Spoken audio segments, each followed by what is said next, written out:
자, 오늘 계속해서 큐티 본문을 따라서 쭉 진행을 해 갑니다. 오늘은 요한복음 본문 말씀을 중심으로 나를 믿으라. 누구를 믿으라?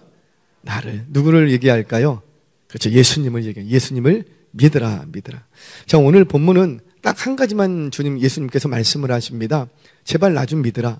오늘 새벽 말씀을 들으신 분들은 좀 이해가 되실 텐데 10장 앞에서 나는 양의 문이다. 또 나는 선한 목자다. 이렇게 하시면서 예수님이 뭘 강조하셨냐면 제발 나를 따르라. 너희들은 양 아니니 내가 양의 문이다. 그리고 내가 선한 목자다. 그러니 너희들은 나를 떠나서는 아무것도 할 수 없다. 그러니 누구를 따라야 되겠다? 그렇죠. 선한 목자 되시는 예수님을 따라야 된다. 그러니까 나를 따르라 이렇게 말씀하셨어요. 이번에는 나를 따르는 것으로 말씀하시지 아니하시고 이번에는 나를 뭐하라? 믿으라, 믿으라, 믿으라. 뭘 보고 믿으라고 그래요? 뭐 믿을 만한 건덕지가 있어야지 믿지.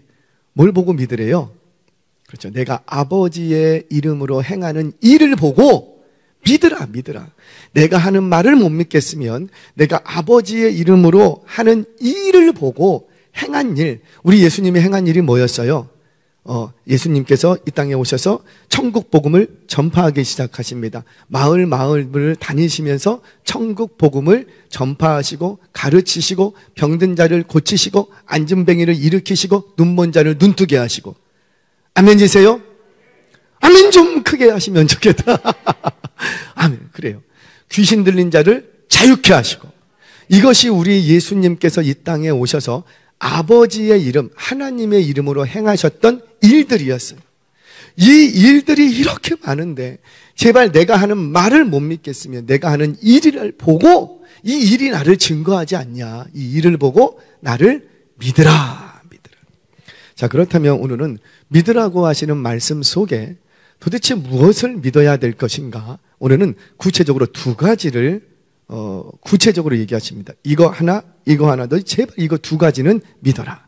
저와 여러분들도 오늘 말씀을 통해서 우리는 모두 믿고 있는 백성들인 줄로 믿습니다. 믿고 있지만 누군가 와서 뭘 믿어야 합니까? 라고 묻는다면 오늘 말씀하시는 두 가지를 믿으세요라고 말씀할 수 있는, 전할 수 있는 저와 여러분 되시기를 바랍니다. 첫 번째, 뭘 믿어야 될 것인가? 바로 이 예수, 내가 하나님이 보내신 그 메시아라는 거예요. 우리 성경 보겠습니다. 24절 같이 한번 읽겠습니다. 시작. 유대인이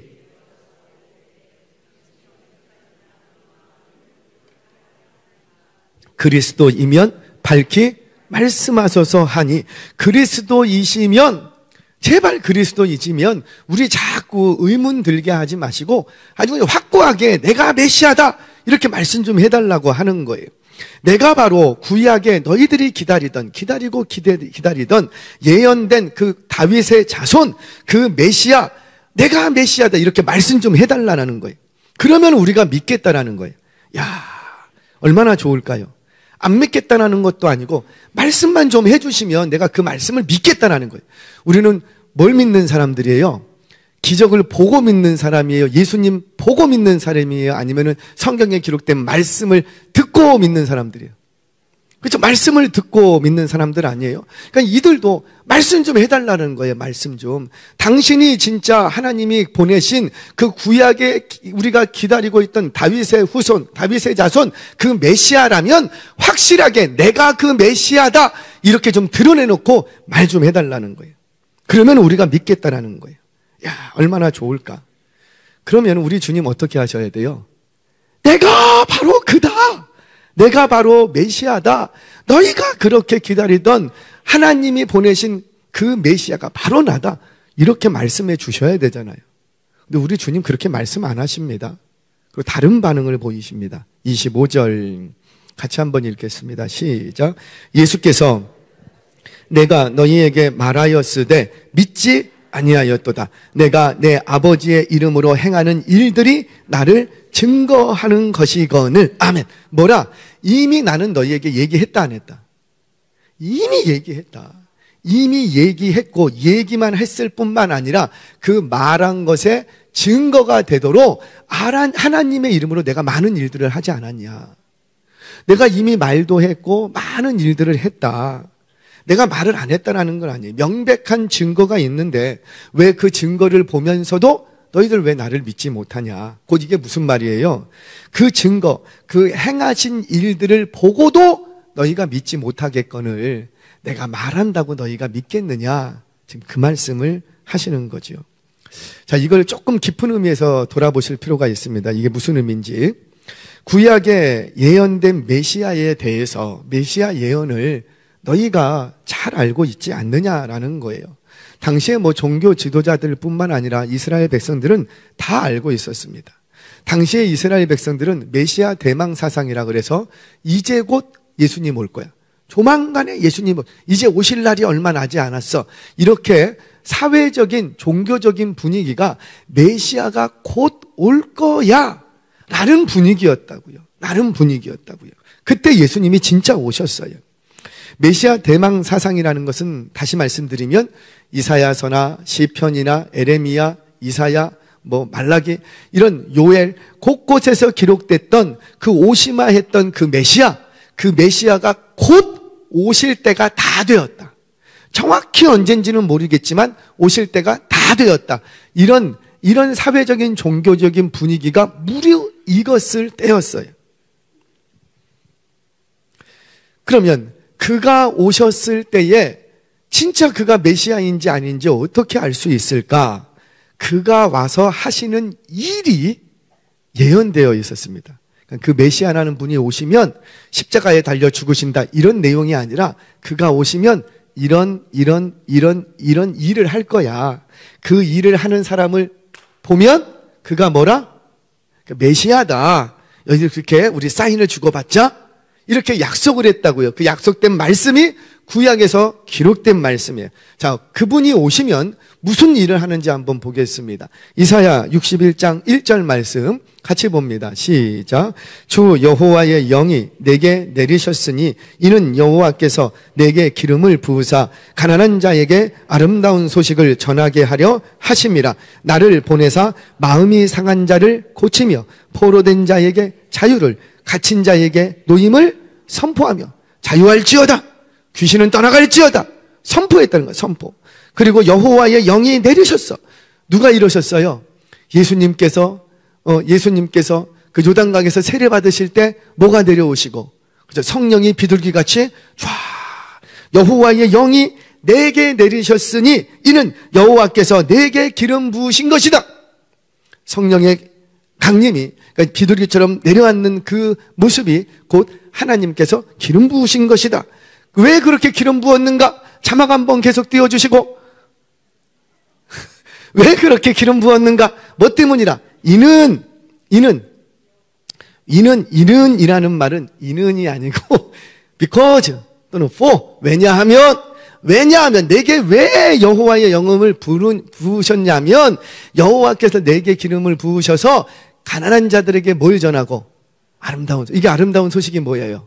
그렇죠. 우리는 그걸 복음이라고 얘기합니다. 복음을 전하게 하심이라. 근데 예수님 오셔서 마을 가는 곳곳마다 뭘 전하셨고, 천국 복음을, 하나님 나라의 복음을 전하셨다라는 거예요. 그리고 또 나를 보내사 뭐 하시기 위해서? 마음을 상한 자들을 고치시고, 포로된 자에게 자유를, 갇힌 자에게 노임을. 이거는 뭐냐면 정치적으로 감옥에 갇혔다 그런 의미가 아니라 영적으로 갇혀있는 그들을 자유케 하셨다. 죄의 속박과 굴레로부터, 죄책으로부터 자유케 하셨다. 할렐루야. 이걸 누가 하신다? 그렇죠. 예수님. 그분이 오시면, 구약에는 예수님인지 모르고 그분이 오시면 이런 일을 할 거라는 거예요. 그분이. 자, 성경 한 절 더 보겠습니다. 이사야 64장 7절 말씀.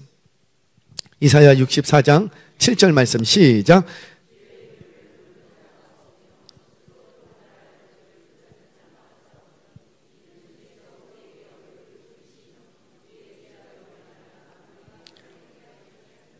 그래요. 제가 잘못 전해드린 것 같아요. 그냥 제가 읽어드릴게요. 이게 구절을 제가 잘못 드렸나? 내가 눈먼 자의 눈을 밝히며 갇힌 자를 감옥에서 이끌어내며 흑암에 앉은 자들을 감방에서 나오게 하리라. 아침에 말씀하신 1절 말씀과 같은 거예요. 성경 다른 구절 한 걸 보겠습니다. 이사야 35장 4절 6절 말씀 같이 한번 읽겠습니다. 시작. 겁내는 자들에게 이르시기를 굳세어라 두려워하지 말라 보라 너희 하나님이 오사 보복하시며 갚아주실 것이라 하나님이 오사 너희를 구하시리니 하라. 그때에 맹인의 눈이 밝을 것이며 못 듣는 사람의 귀가 열릴 것이며 그때에 저는 자는 사슴같이 뛸 것이며 말 못하는 자의 혀는 노래하니니 이는 광야에서 물이 솟겠고 사막에서 지금 그때가 되면 그분이 오시면 뭐 하겠다? 맹인의 눈이 밝을 것이며 못 듣는 사람의 귀가 열릴 것이며 그때에 그분이 오시면 저는 자는 사슴같이 뜰 것이며 말 못하는 자의 혀는 노래할 것이다. 이런 일이 그 사람을 통해서 일어날 거라는 거예요. 그런데 우리 예수님 오셔서 어떻게 하셨어요?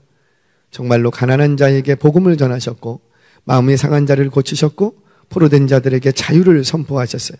눈먼 자들의 눈을 뜨셨고 귀신 들렸던 자들이 노임을 받게 됩니다. 못 듣던 자들이 귀가 열리고 안진뱅이였던 자들이 걷기도 하고 뛰기도 하는 놀라운 기적의 역사가 일어났다는 거예요. 이런 일이 일어나면 이런 일을 행하는 그 사람이 등장하면 바로 그 사람이 누구라? 하나님, 내가 보낸 그 메시아다.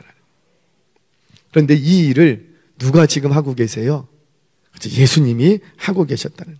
그러면 말씀을 안다고 하는 종교 지도자들이, 말씀을 안다고 하는 그들이 예수님을 믿어야 돼요? 안 믿어야 돼요?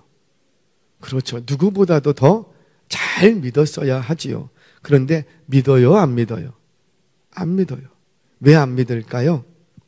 자, 몰라서 안 믿는 게 아니랍니다. 26절, 27절 오늘 본문 시작. 너희가 내 양이 아니므로 믿지 아니하는도다. 내 양은 내 음성을 들으며 나는 그들을 알며 그들은 나를 따르느니라. 아멘. 왜 이들이 안 믿었지요? 누구의 양이 아닙니까? 예수의 양, 내 양이 아니었다. 주님의 양이 아니었기 때문에 보고도 믿지 못하고 배우고도 알고도 박사학위를 받고도 랍비라는 칭호를 들어도 예수님을 믿었다 안 믿었다? 안 믿었다라는 거예요. 사랑하는 여러분, 저와 여러분은 예수님의 음성을 다 알고 듣고 있는 것으로 보아 하나님의 기르시는 양임을 믿으시기 바랍니다. 그러니까 예수님의 양만, 하나님의 양만이 내 음성을 들을 줄 안다라는 거예요. 창세기 1장 1절을 혹시 기억하십니까? 태초에 하나님이 천지를 창조하시냐. 나는 이거를 딱 듣는 순간에 믿어졌다. 불사. 지금 무슨 얘기한 줄 아세요? 나는 태초에 하나님이 천지를 창조하시냐. 이 말씀이 그냥 믿어졌다. 이렇게 믿어지시는 분들도 계시고요. 처음에는 안 믿어지는데 요즘 믿어지고 있다. 그런 분들도 계세요. 처음에는요, 태초에 하나님이 천지를 창조하셨다.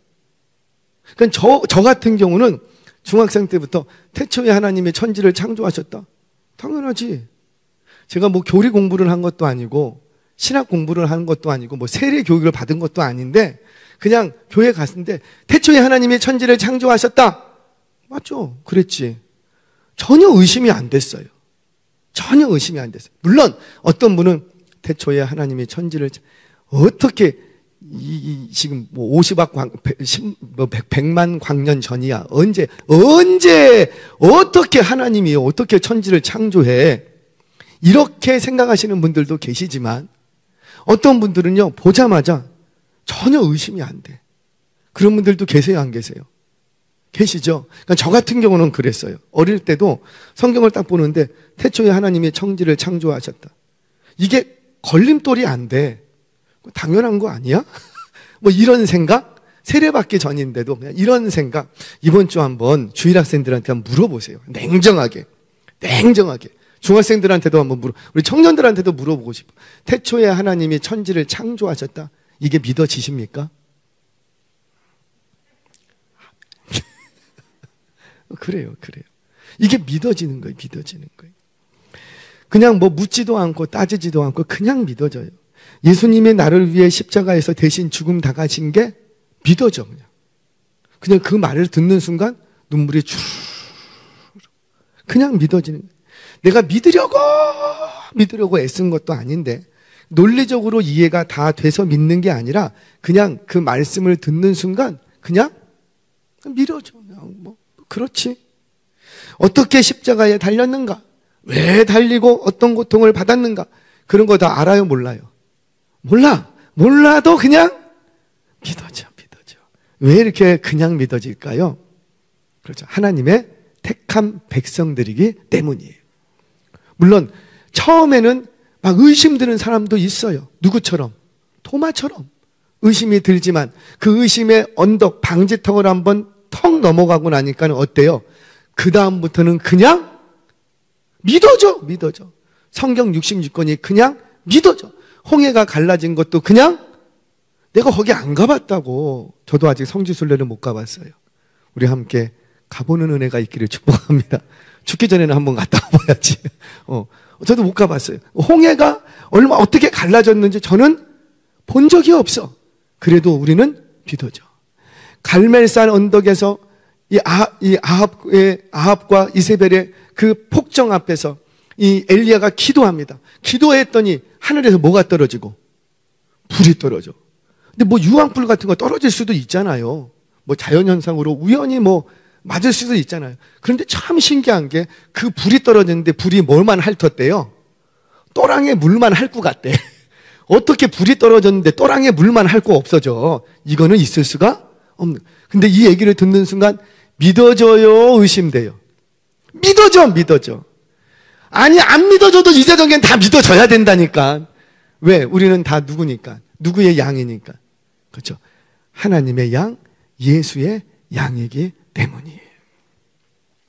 이 얘기를 하는데 예수님께서 이 얘기를 해주고 싶어서 특별한 구절 하나를 딱 갖다 붙입니다. 제가 요한복음을 이제 해석하면서 계속 얘기했어요. 이런 복음서를 해석할 때는, 이야기를 해석할 때는 하나님이 배치해 놓으신 장치가 있다 그랬어요. 예를 들어서 시대적인 배경이 언제인가, 또는 그 주변에 있는 어떤 물건들, 이게 몇째 날인가, 이런 어떤 장치들을 요한은 이렇게 숨겨놨습니다. 이 장치를 해석하면서 이 이야기의 핵심을 찾아갈 수 있도록 이렇게 좀 장치들을 마련했어요. 예를 들자면 우리 요한복음 7장에서부터 쭉 기록되는데 7장은 무슨 배경에서 해석을 해야 되냐면 초막절이라는 것을 알아야 해석이 된다 그랬어요. 기억나실런지는 모르겠으나 한 2달 전인가 제가 얘기했던 것 같아요. 초막절이 어떤 절기인지를 알아야 그때부터 내가 세상의 빛이다, 내 배에서 생수의 강이 흘러 넘치리라. 왜 그날, 해필이면 왜 초막절 가장 큰 날, 그날 밤 지나고 나서 왜 음행하다 잡혀온 여자가 왔는지, 그 이유가 초막절이라는 이 배경이 이해가 돼야 이 스토리가 7장에서 9장까지 다 이해가 돼요.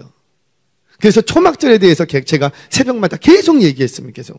자, 오늘은 이 이야기를 풀어가면서 예수님이 이 이야기를 풀어면서 요한이 하나의 장치를 하나 탁 걸었어요. 그게 뭔가? 자, 우리 22절 같이 한번 읽겠습니다. 22절 시작. 예루살렘에 수전절이 이르니 때는 겨울이라. 이게 이렇게 읽으면 수전절이 이르니 때는 겨울이라. 뭐 그냥 이렇게 스쳐 지나가는 구절 같아요. 그런데 이 구절도 지금 뭐가 있습니까? 어떤 절기를 배경하고 이 스토리가 기록됐는지 절기가 나와 있고, 그리고 그 시기, 계절이 어떤 계절인지를 딱 기록을 합니다. 성경은 단 한 자라도 의미 없이 쓴 게 있을까요? 없을까요?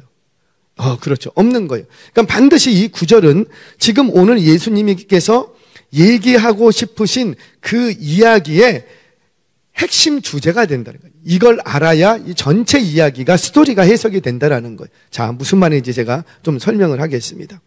여러분, 수전절은 언제냐면, 자, 그러니까 이스라엘 백성들은 그러니까 쭉 달력이 돌아가면서 6월절이 딱 있어요. 6월절이 있고, 그 다음에 77절이 한 40일쯤 지난 다음에 한 5개월쯤 지난 다음에 또 있고, 그리고 또 이제 3개월쯤 지나면 초막절이 옵니다. 초막절이. 그리고 초막절에서 3개월쯤 지나면 수전절이 와요. 수전절은 언제냐면 우리 원력으로 11월에서 12월 사이, 이거를 시브리들은 기슬레월 이렇게 얘기합니다. 11월에서 12월 사이가 되는데 우리 원력으로, 근데 그들의 달력으로는 기슬레월 25일로부터 기슬레월 25일로부터 8일간을 수전절로 지켜요. 수전절로. 이것 때문에 이제 왜 예수님이 12월 25일인가? 이것도 나중에 여기하고 다 연결이 돼요. 어떤 이들은 그래요. 이방에 있는 그 미신의 날이다. 막 이렇게 얘기하는데 아니에요. 그냥 그렇게만 해석은 하면 안 돼요. 자, 다음에 또 한번 보고, 여하튼간 기슬레월은 계절상으로 언제라고요? 겨울이라. 기슬레월 25일부터 8일간을 수전절을 지킵니다. 이 수전절은 본래 유대인 전통 절기가 아니에요. 언제부터 생기게 되냐면 기원전 167년경 헬라 왕, 그러니까 수리아 왕이었던 안티오쿠스 에피파네스라는 왕이 그 예루살렘 성전을 침공해서요, 빼앗아 버립니다. 갑자기 쳐들어왔어요. 언제 쳐들어오면 안식일날 쳐들어와 버렸어. 그러니까 안식일날 딱 쳐들어와 보니까 안식일날에는 이스라엘 백성들은, 유대인들은 전쟁을 해요, 안 해요? 꼼짝 말아요, 꼼짝 말아. 그러니까 안식일날 쳐들어오니까는 칼 한 번 못 뽑았다고요. 칼 한 번 못 보고 예수님의 그 하나님의 율법을 지킨다는 명분 때문에 칼 한 번 못 보고 성전을 그냥 내줬어요. 근데 이 에피파네스가 성전에 딱 들어가서 했던 짓이 뭐냐면 그 성전에다가 자기 흉상 딱 세워놓고, 그리고 성전 제단, 번제단을 치워버리고 거기다가 제우스 신상을 딱 해놓습니다. 그리고는요, 이곳에서 이스라엘 백성들이 가장 혐오하는 돼지 피를 가지고 제사를 지렸어요. 그리고 돼지 피를 갖다가 온 성막에 다 뿌려버렸습니다. 그러니까 성전을 더럽혀버린 거예요. 이날이 어떤 날이었다고요? 안식일. 그러니까는 칼을 못 보고 꼼짝 말아요. 그래서 성전을 그대로 내줬어요. 그리고 나서 이에 붕괴한 유대 원로 제사장이었던 마띠아와 그의 아들들, 이를 마카비 형제 이렇게 얘기합니다. 그냥 들어만 두세요. 마카비 형제. 특히 이 마카비 형제 중에서 유다 마카비가 있는데, 이 유다 마카비가 반란을 주도행해서 성공을 합니다. 그래서 안티오쿠스 에피파네스의 그 폭정에서 독립을 하게 돼요. 헬라를 제껴버리고 독립을 하게 됩니다. 이때 주전 166년경에 유다 마카비의 이 반역이 성공을 하게 되면서 성전을 다시 찾아왔어요. 그리고는 그 돼지피로 그 더럽혀진 성전을 다시 정결케 합니다. 정결케 하고 8일간 성회를 열고 다시 이 성전을 하나님 앞에 봉헌하게 돼요. 그 날을 기념하여서 성전을 다시 정결케 해서 봉헌했다, 이 공로를 기억하면서 마카비 혁명을 기리면서 수전절이라는 절기를 지키게 되는 거예요. 자, 수전절은 그러니까 뭐냐면 겨울철인데 그 수전절은 더럽혀진 성전을 정결케 해서 하나님 앞에 다시 봉헌한 날이라고, 성전을 다시 드린다는 거예요. 자, 그런데 이 수전절에 예수님이 지금 어디에 올라오셨고 성전에 올라오신 거예요. 요한은 지금 뭘 보여주고 싶은 것일까요? 이런 거죠. 너희가 성전을 정결케 한 그 마카비의 공로를 기념해서 수전절은 지키는데, 성전 자체가 되시는 너희의 죄를 씻기 위하여서 십자가 지시는 예수님이 성전에 오셨는데 너희가 그 예수님을 믿지 않고 있다라는 거예요. 지금 이 대비하는 것을 통해서 더 예수님을 믿으라는 이 이야기를 더 강조하고 싶은 거예요. 그런데 왜 믿지 않았는가 봤더니 계절적인 배경을 딱 기록해요. 그 계절이 언제였더라? 겨울. 그냥 이 요한이 겨울을 좀 얘기하고 싶어서 겨울이라는 말을 굳이 썼을까요? 아니겠죠. 왜 그런 거예요? 지금 이 유대 종교 지도자의 심령의 상태가 어떤 계절을 맞고 있다? 겨울. 요한에는 밤에 이런 나라가 옵니다. 밤에 나갔다. 이 가룟 유다가 예수님을 딱 부리치고 예수님 팔아먹으려고 만찬석상에서 딱 나가버립니다. 근데 요한복음에서는 그때를 뭐라고 하냐면 밤에 나갔다 그래요. 이 말은 뭐예요? 지금 가룟 유다가 예수 안에서는 빛 가운데 있을 수 있는데 예수를 떠나면서 지금 어디로 가버렸다? 그렇죠. 어둠 속으로 들어가 버렸다. 그래서 밤에라는 시간적인 용어를 쓰는 거예요. 마찬가지입니다. 지금 이 수전절, 이 겨울이다 이야기는 곧 뭐예요? 지금 예수님이, 성전의 주인 되시는 예수님이, 성전 자체가 되시는 예수님이 지금 성전에 오르셔서 너희의 죄를 씻기기 위해서 이 땅에 오셨는데, 그 예수님이 올라오셨는데 너희들이 믿지를 않아. 아무리 말을 해주고 아무리 증거를 보여줘도 믿지는 않아. 왜 믿지 않던가? 그 종교자들의 심령의 상처가 뭘 맞았다고요? 겨울철을 맞은 거예요. 겨울철은 어때요? 추워요. 얼어붙어요. 마음이, 심령이 성령의 불이 붙어서 뜨거워야 될 심령들이 냉랭. 식어져도 어떻게 이렇게까지 식어질 수가 있냐고요. 냉랭! 얼어붙었어. 한강이 얼어붙은 거지. 꽁꽁 얼어붙어서 아무리 거기를 두들겨 쳐도 그 만화가 가지 않아. 지금 유다 지도자들의 심령의 상처가 겨울을 맞아버린 거예요. 겨울을 맞아. 사랑하는 여러분, 저와 여러분들 말씀 앞에서 우리의 심령이 겨울을 당하지 않기를 축복합니다. 우리의 심령은 봄날이어야 돼요. 무슨 꽃이 필까? 우리 청년들은 봄날이잖아. 무슨 꽃이 필까? 앞으로 5년 후에 어떤 꽃이 필까? 어디서 꽃이 필까? 어떤 열매가 맺힐까? 봄날이잖아요. 또 뜨거운 여름이 돼야 돼요. 태양빛이 우글우글 타오르는 것처럼 뭐든지 오려면 다 녹여낼 만한 그런 용광로 같은 뜨거운 심령이 되어야 돼요. 가을, 추수하는 계절이 되어야 돼요. 그런데 겨울을 당하면 안 돼, 겨울을. 근데 우리의 심령이, 우리 이 유다 지도자들의 심령이 겨울철을 당하고 있었다는 거예요. 사랑하는 여러분, 저와 여러분들의 심령은 말씀이 선포될 때마다 겨울을 당하지 않기를 바랍니다. 그 마음이 얼어붙지 않고 냉랭하지 않고 그 마음이 연하고 순하고 부드러운 마음을 가지셔서 말씀을 아멘으로 받고 열매 맺어가는 저와 여러분 되시기를 바랍니다. 자, 지금 이 이야기를 해주고 싶어서 지금 요한은 지금 수전절인데 겨울이라 이 얘기를 붙여놓고 있는 거예요. 첫 번째, 우리가 믿어야 될 것, 뭘 믿어야 되겠다? 바로 이 예수님은 누가 보내신, 하나님이 보내신 그 메시아다. 아멘이세요? 자, 우리 따라합니다. 예수님은 하나님이 보내신 그 메시아다. 이걸 믿으셔야 되는 거예요. 자, 두 번째 또 하나 믿어야 된답니다. 그게 뭔가? 우리 30절 말씀 같이 한번 읽겠습니다. 30절. 자, 30절. 본문 30절입니다. 그냥 하나 띄워주세요. 본문 30절. 네, 같이 읽겠습니다. 시작. 나와 아버지는 하나이라 하신대. 아멘. 뭘 믿어야 되냐면 예수님과 하나님이 뭐라? 하나다. 아멘이세요? 이걸 믿어야 된다는 거예요. 즉 예수님과 하나님이 하나다라는 말은 예수님이 곧 뭐라? 그렇죠. 하나님이시라는 거예요. 그러니까 너희들이 내가 행하는 일을 보고 믿어야 될 게 두 가지가 있는데, 하나는 구약에 예언된 그 메시아가 나라는 사실을 믿어야 되고, 또 하나는 나와 하나님은 하나다. 곧 내가 곧 하나님이다는 이 사실을 믿어야 되는 거예요. 이 두 가지 믿음을 가지고 있어야 참 믿음이고 온전한 믿음이에요. 우리가 많이 실수하고 넘어지는 이유가 뭐냐면 구원주 예수님으로는 믿어. 나를 천국에 보내주실 분이 얼마나 감사해. 나 대신 십자가에 달려 죽으셨다니 얼마나 고마워. 그래서 믿어. 나를 천국으로 보내주시고 내 죄책을 씻어주신 구원자 되시는 예수님, 나를 구원하실 예수님으로는 믿어. 그런데 나의 하나님으로는 못 믿어. 하나님이 뭐예요? 천지만물의 주인이 되시는 분이세요. 천지만물의 주인이 되시는 분이시라면 나의 주인도 누구시라? 하나님. 그러니까 하나님이 나의 구원주 되시는 것은 좋아. 나를 대신해서 십자가 고난 당하시고 내가 당할 고난을 예수님이 대신 당해 주셨으니 얼마나 좋아. 그런데 나의 주인이 되는 건 싫어. 구원받는 건 좋지만 내 삶을 자꾸 간섭하는 건 싫어.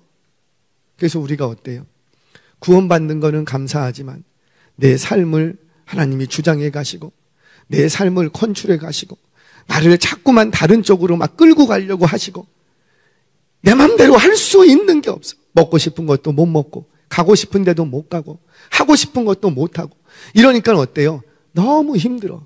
그러니까 많은 오늘날의 그리스도인들이 어디서 다 실패하고 무너지냐면 예수님을 나의 구주로 믿는 거는 믿어. 근데 뭐가 안 되는 거예요? 나의 삶의 주인으로 받아들이기는 어려운 거예요. 근데 우리 주님 요청하십니다. 너희가 나를 구원주로 믿으라. 또 하나 믿어야 될 게 있는데 그게 뭐라? 내가 하나님이라는 것. 너의 인생에 내가 너를 창조했고 내가 너의 주인이라는 사실을 믿으라는 거예요. 이 말 때문에 우리 성경 한 구절 있죠. 우리 33절 말씀 같이 한번 읽어보겠습니다. 33절. 제가 뒷부분을 아마 안 드렸나요? 안 드린 것 같은데 33절 말씀 우리 같이 한번 읽겠습니다. 시작. 유대인들이 대답하되 선한 일로 말미암아 우리가 너를 돌로 치려는 것이 아니니라. 신성모독으로 인함이니 내가 사람이 되어 자칭 하나님이라 함이로다. 아멘. 자, 무슨 말이냐면 예수님께서 나와 하나님은 하나다. 하나님을 아버지라고 부르십니다. 아버지라고 부르니까 이제 이 유대인들이 막 돌로 들어서 신성모독이다 하면서 돌로 치러 죽였어요. 왜 예수님이 하나님을 아버지라고 부르는 것에 대해서 이렇게까지 반응했을까? 자, 구약시대 때부터 하나님께서는요, 항상 그 백성들에게 하셨던 말씀이, 이스라엘 백성들에게 하셨던 말이, 너희는 나의 백성이고 나는 너의 하나님이다. 그리고 너희는 내가 기르는 양이고 나는 목자다. 그리고 너희는 내 자녀다. 내가 너를 실어버리지 않았다. 그러니까 항상 자녀와 하나님과의 관계로 있었어요. 그러면 자녀와 하나님과의 관계로 있었다면 자녀단 입장에서는 하나님을 뭐라고 부를 수 있어요? 아버지라고 부를 수 있잖아요. 지금 예수님이 고대로부터 구약 시대로부터 이스라엘 백성들과 하나님과의 관계는 하나님이 이스라엘 백성들을 뭐라고 불렀냐면 너희는 내 자녀다. 내 기르는 양이다. 너희는 내 새끼다. 하나님이 말씀을 하셨다고요. 그래서 그렇게 믿어왔어요. 그러면 하나님을 제자된 이스라엘 백성들 입장에서는, 자녀된 이스라엘 백성들 입장에서는 하나님을 뭐라고 부를 수 있고 아버지라고 부를 수 있지. 그런데 지금 예수님이 아버지라고 부르니까는 신성모독이다 그러면서 돌을 치러 죽이려고 했다고. 왜 그랬는가? 여기에는 예수님이 사용하셨던 단어 때문에 그래요. 아버지라는 단어가 일반적인 아버지라는 단어가 아니라 독특한 단어 하나를 썼어요. 그게 뭐냐면 파테르라는 단어입니다. 파테르. 이 파테르라는 단어는 그러니까는 누구 사이에서 쓰냐면 본질상 같은 존재 안에서만 사용하는 단어예요. 본질상 같은 존재 안에서만 사용하는 단어가 파테르라는 단어. 이런 거 있죠. 제가 옆집에 어르신이 계세요. 근데 저하고 참 잘 지내요. 친하게 지내. 그래서 제가 그 어르신을 보내봤다가 아이고 아버님 이렇게 부를 수 있어요, 없어요? 있죠. 아이고 아버님 안녕하셨어요. 이렇게 부를 수도 있잖아요. 그런데 내가 옆집을 아저씨를 내가 잘 알고 존경하는 마음에서 친밀한 의미에서 아버지라고 부르는 것과 나를 낳아주신 진짜 아버지를 아버님이라고 부르는 것과 같아요, 달라요? 그건 다른 거예요. 그러니까 옆집 아저씨를 내가 존경하고 나랑 친밀하고 친해서 그냥 허물없이 아버님이라고 부르는 것과 나를 낳아주신 관계에서 아버님이라고 부르는 건 다른 의미라고요. 그처럼 지금 예수님이 사용하시는 이 아버지라는 파테르라는 단어는 그냥 친밀해서 부르는 그런 단어가 아니라 진짜 본질상 같은 존재 사이에서만 통용되는 단어가 파테르라는 단어예요. 근데 이 예수님이, 사람이신 예수님이 영이신 하나님을 향해서 파테르라는 단어를 썼다는 거예요. 본질상 같을 수가 있어요, 없어요? 사람과 영은 같을 수가 없어요. 그런데 예수님만이, 다른 모든 유대인들은 그렇게 안 불렀다고. 예수님만이 뭐라고 불렀다고요? 파테르. 본질상 같은 존재 안에서만 사용할 수 있는 파테르라는 단어를 쓰더래요. 그러니까 이 단어를 듣는 순간 유대 종교 지도자들은 입술을 파르르 떨면서 너가 어찌 사람이 돼서 영이신 하나님께 파테르라는 단어를 쓸 수 있냐. 이건 신성모독이다. 돌로 쳐 죽이려고 했던 거예요. 그러니 이 유대 종교 지도자들은 더더욱 믿을 수가 있어요, 없어요? 믿음은 점점 더 멀어지는 거예요. 자, 그런데 이런 상황 속에서 참 이상하죠. 하나님을 공부하고 하나님을 오랫동안 연구하고 하나님을 알고 있다고 하는 그들은 믿지 못하는데, 그런 시대 속에서도 예수님을 하나님이 보내신 메시아요 하나님의 아들로 믿는 사람들이 있었답니다.